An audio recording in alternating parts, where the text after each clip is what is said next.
讲到青年旅馆有真侪少年人会去住，因为较俗，交通利便，过会当的食材来自各地朋友，这是伊的优点。不过呢，空间较开放，较无温书，甚至呢，查某男咧住的问题，这嘛好部分的人客唔敢去。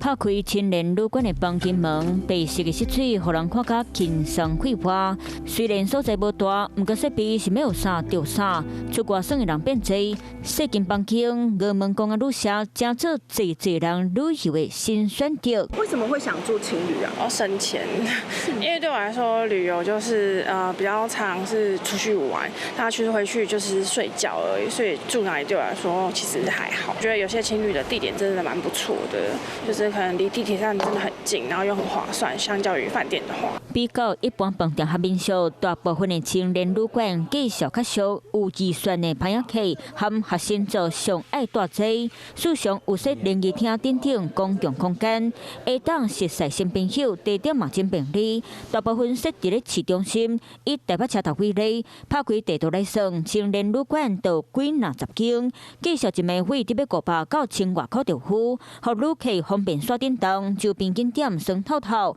不过若是家己一人出国，就拢爱真细腻。就是可能布帘没有锁什么的，青旅这种就可能比较不会考虑。大部分的青年旅馆困的所在，敢若用卡垫或者是隔板隔开，有旅客惊无安全。啊，若富路间做伙用查甫查某住伫咧同一间，嘛互真侪人不安。加上公共空间流动性悬，有价值的物件，嘛有可能会碰见。钱包或者是一些相关的证件、护照都可以随身携带，也是可以随身携带锁头。对方要偷之前有看到这个很明显的锁头，他也会觉得很麻烦，就会可能放弃这个念头。专家提醒，做好功课，准备好行李锁，嘛爱斟酌选大所在，敢有安全，才让生意欢喜，住会安心。